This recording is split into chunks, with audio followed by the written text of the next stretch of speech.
Good morning student. कक्षा 9th विषय हिंदी में हम पाठ 7 पढ़ रहे थे। महादेवी वर्मा के द्वारा रचित मेरे बचपन के दिन हम पढ़ेंगे। मेरे बचपन के दिन में महादेवी जी ने अपने बचपन के उन दिनों को स्मृति के सहारे लिखा है जब वे विद्यालय में पढ़ रही थी। इस अंश में लड़कियों के प्रति सामाजिक रवैये, विद्यालय की सहपाठिनों, छात्रावास के जीवन और स्वतंत्रता आंदोलन के प्रसंगों का बहुत ही सजीव वर्णन किया गया है। बचपन की स्मृतियों में एक विचित्र सा आकर्षण होता है। कभी कभी लगता है जैसे सपने में सब देखा गया होगा। परिस्थितियां बहुत बदल जाती हैं। बचपन की जो यादें हैं वो हम जब बड़े हो जाते हैं तो वो हमें और भी अधिक आकर्षित करती है। अपने परिवार में मैं अर्थात महादेवी वर्मा स्वयं के बारे में बताती हैं कि अपने परिवार में मैं कई पीढ़ियों के बाद उत्पन्न हुई। मेरे परिवार में प्राय 200 वर्ष तक कोई लड़की ही नहीं।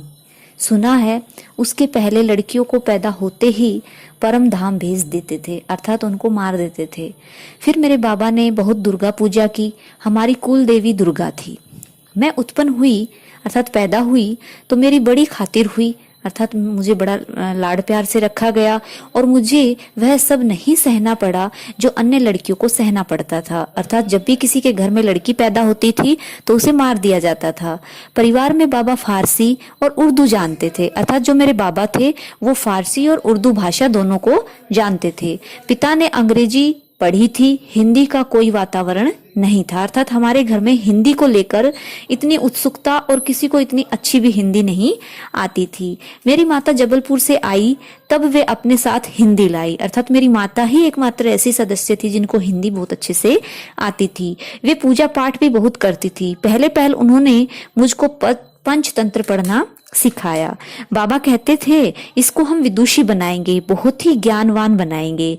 मेरे संबंध में उनका विचार बहुत ऊंचा रहा होगा, इसलिए पंचतंत्र भी पढ़ा मैंने, संस्कृत भी पढ़ी मैंने। वे अवश्य चाहते थे कि मैं उर्दू और फारसी भी सीख लूं, लेकिन वह मेरे वश की नहीं थी, अर्थात मेरी रुचि भी उनमें नहीं थी। लेखिका कहती है, मैंने जब एक दिन मौलवी साहब को देखा तो बस दूसरे दिन मैं चारपाई के नीचे जा छिपी।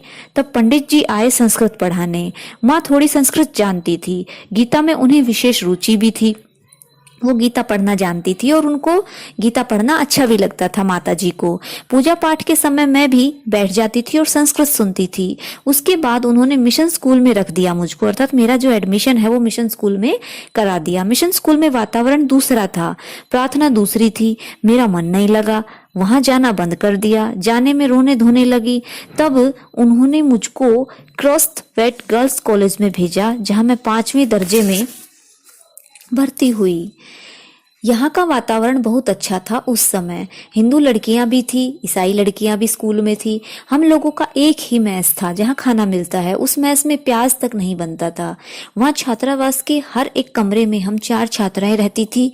उनमें पहले ही साथिन सुभद्रा कुमारी मिली। सुभद्रा कुमारी चौहान, जो कि बहुत जैसे कि महादेवी वर्मा एक बहुत बड़ी कवयित्री हैं, लेखिका हैं, उसी प्रकार से सुभद्रा कुमारी चौहान को भी हम उन्हीं के दर्जे की कवयित्री मानते हैं।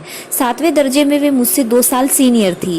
वे कविताएं लिखती थी और मैं भी बचपन से तुक मिलाती आई हूँ। बचपन में माँ लिखती थी, पद मैं गाती थी। मीरा के पद विशेष रूप से मैं गाती थी। सवेरे जागिए कृपा निधान पंछी बन बोले, यही सुना जाता था। प्रभाती गाती थी, अर्थात प्रभात के समय जो प्रार्थना गाई जाती थी उसको भी मैं गाया करती थी।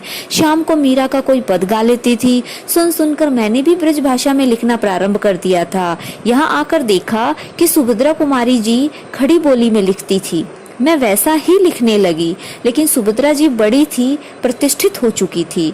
उनसे छिपा छिपा कर लिखती थी मैं। एक दिन उन्होंने कहा, महादेवी तुम कविता लिखती हो? तो मैंने डर के मारे कहा नहीं। अंत में उन्होंने मेरी डेस्क की किताबों की तलाशी ली और बहुत सा निकल पड़ा, अर्थात उसमें बहुत सारी ऐसी किताबें निकली जिनमें मैंने ढेरों कविताएं लिखी हुई थी।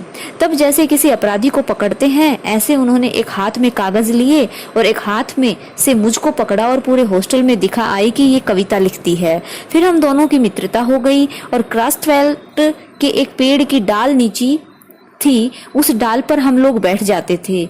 जब और लड़कियां खेलती थी तब हम लोग तुक मिलाते थे। तो इस प्रकार महादेवी वर्मा ने अपनी बचपन की यादों की जो स्मृतियां थी वो हमारे साथ साझा की। बाकी का जो हम पाठ है हम नेक्स्ट वीडियो में पढ़ेंगे।